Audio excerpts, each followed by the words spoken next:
الحمدللہ والصلاة والسلام علی رسول اللہ وعلی آلہ وصحبہ ومن والہ۔ پیارے بھائیوں اور دینی بہنوں، السلام علیکم ورحمۃ اللہ وبرکاتہ۔ آج کی اس مجلس میں کھانے پینے کے عام آداب بیان کرنے والا ہوں۔ یہ آداب بہت زیادہ اہمیت رکھتے ہیں۔ ہماری آپ سے یہ امید ہوگی اور خواہش ہوگی کہ ان آداب کو غور سے سنیں اور انہیں اپنی عملی زندگی میں برتنے کی کوشش کریں۔ اس حوالے سے سب سے پہلا ادب یہ ہے کہ حائضہ عورت کے ساتھ کھانے پینے میں حرج محسوس نہیں کرنا چاہیے۔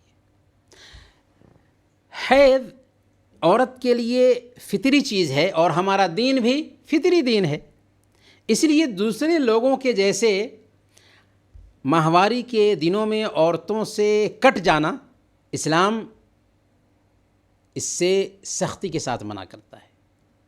صحیح مسلم کی روایت ہے، حضرت عائشہ صدیقہ رضی اللہ تعالی عنہ بیان کرتی ہیں کہ میں پیتی تھی حالانکہ میں حیض کی حالت میں ہوتی تھی، پھر میں اللہ کے نبی صلی اللہ علیہ وسلم کی طرف بڑھا دیتی، وہ اپنا منہ میرے منہ رکھنے کی جگہ پر رکھتے تھے اور پیتے تھے، اور میں گوشت والی ہڈی کھاتی اور اللہ کے رسول صلی اللہ علیہ وسلم کی طرف بڑھا دیتی تھی، وہ اپنا منہ اسی جگہ رکھتے تھے جہاں میں نے رکھ کر کھایا تھا۔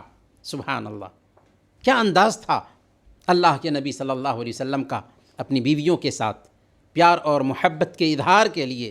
اور پھر اس میں یہ بھی پتہ چلتا ہے کہ اللہ کے نبی صلی اللہ علیہ وسلم اپنی بیویوں کے ساتھ حیض کی حالت میں بھی اچھا برتاؤ کرتے تھے، ان کے ساتھ اٹھتے تھے، بیٹھتے تھے، کیونکہ یہ ایک فطری چیز ہے۔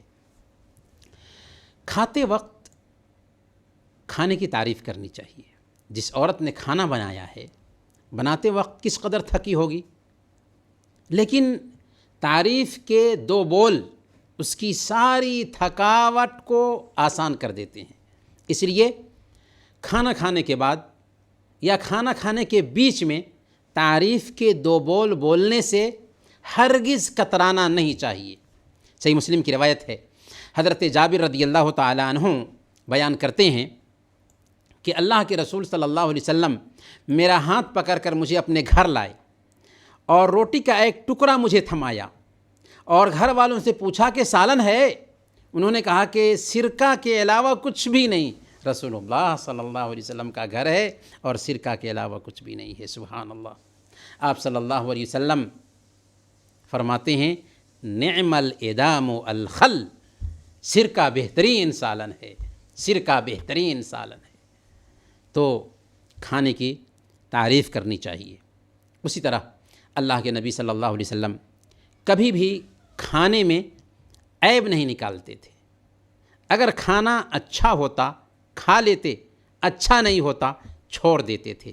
صحیح بخاری اور صحیح مسلم کی روایت ہے، حضرت ابو ہریرہ رضی اللہ تعالی عنہ بیان کرتے ہیں کہ ما عاب النبی صلی اللہ علیہ وسلم طعاما قط ان اشتہاہ اکلہ وان کرہہ ترکہ، کہ اللہ کے نبی صلی اللہ علیہ وسلم نے کبھی بھی کسی بھی کھانے میں عیب نہیں نکالا۔ اگر کھانے کی خواہش ہوتی تو کھاتے، ورنہ اسے چھوڑ دیتے تھے۔ کھانے پینے میں بھی اعتدال کو ملحوظ رکھنا چاہیے۔ بالکل پیٹ بھر کر شکم سیر ہو کر نہیں کھانا چاہیے۔ سنن ابن ماجہ کی بہت ہی مشہور حدیث ہے جس میں اللہ کے نبی صلی اللہ علیہ وسلم ارشاد فرماتے ہیں کہ ما ملأ آدمی وعاء شر من بطن، کہ ایک انسان جن برتنوں کو بھرتا ہے ان برتنوں میں سب سے برا برتن انسان کا پیٹ ہے۔ بحسب ابن آدم اکلات یقمن صلبہ، آدم کی اولاد کے لیے چند لقمے کافی ہیں جو اس کی کمر کو سیدھے رکھ سکیں۔ فَإِنْ كَانَ لَا مَحَالَةَ، اگر وہ کھانا ہی چاہتا ہو، فثلث لطعامه وثلث لشرابه وثلث لنفسه، تو اسے چاہیے کہ ایک حصہ میں کھائے، ایک حصہ پینے کے لیے رہنے دے، اور ایک حصہ سانس لینے کے لیے رہنے دے۔ یہ سب سے بہترین نمونہ ہے اللہ کے نبی صلی اللہ علیہ وسلم کا، جسے ہم اختیار کرتے ہیں تو صحت ہی بنی رہے گی اور ہر طرح کے امراض سے بچ سکیں گے، جو امراض زیادہ کھانے پینے کی وجہ سے پیدا ہوتے ہیں۔ کھانے کے بیچ سلام کرنے اور اس کا جواب دینے میں بھی کوئی حرج کی بات نہیں۔ جب اللہ کے نبی صلی اللہ علیہ وسلم سے کھانے کے بیچ بات کرنا ثابت ہے تو پھر سلام کا جواب دینا تو بدرجہ اولا جائز ہوگا۔ اگر آپ کھانا ٹیبل پر کھا رہے ہوں تو جوتا پہنے ہوئے کھانا کھانے میں کوئی حرج نہیں۔ اس حوالے سے جو بھی روایتیں آتی ہیں وہ سب ضعیف ہیں۔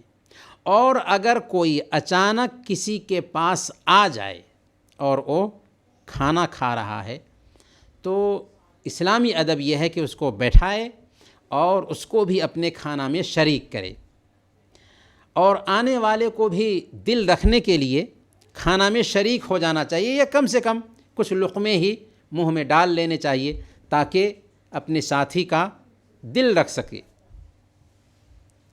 اگر نماز کی اقامت ہو چکی ہو اور کھانا حاضر ہو تو ایسی حالت میں پہلے کھانے سے فارغ ہو جانا چاہیے، اس کے بعد نماز میں جانا چاہیے۔ کیوں؟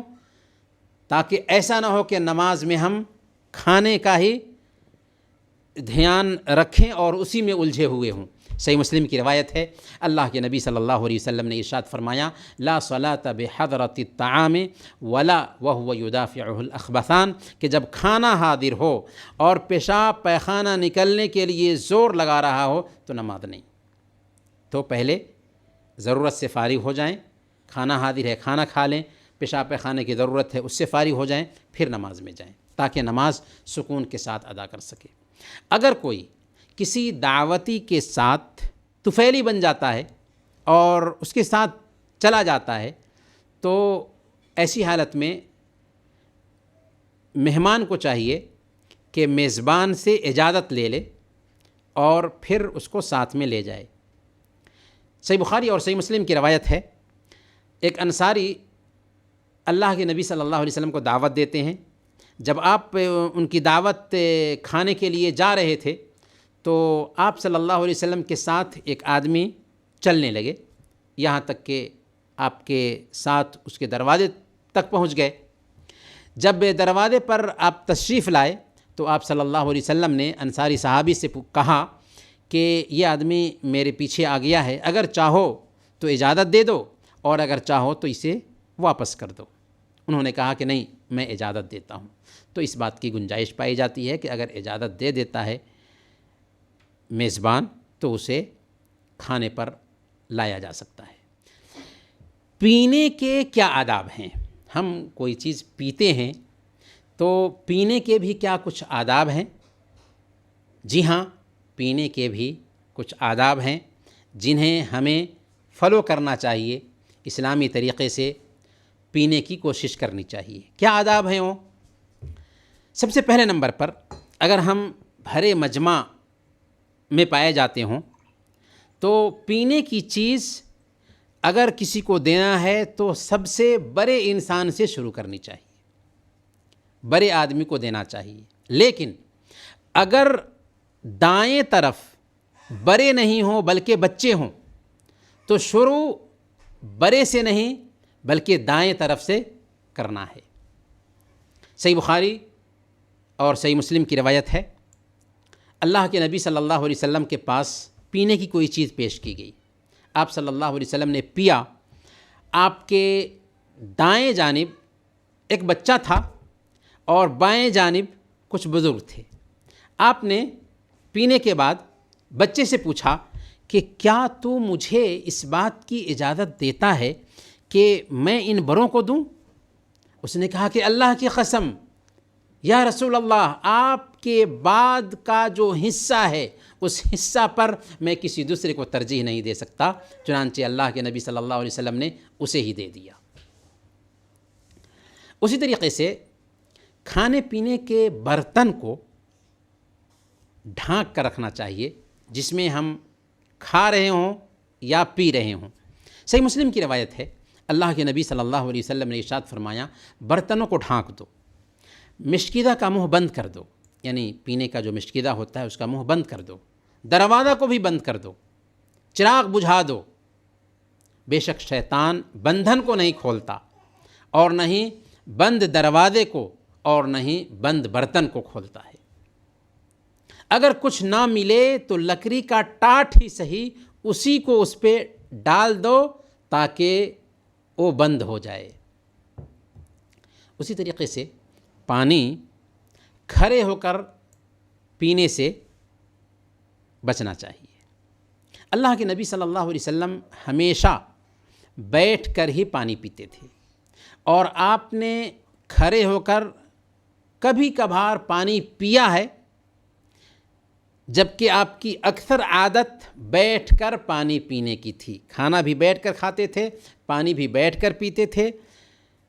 البتہ جواز کو بیان کرنے کے لیے کبھی کبھار کھڑے ہو کر پانی پیا ہے۔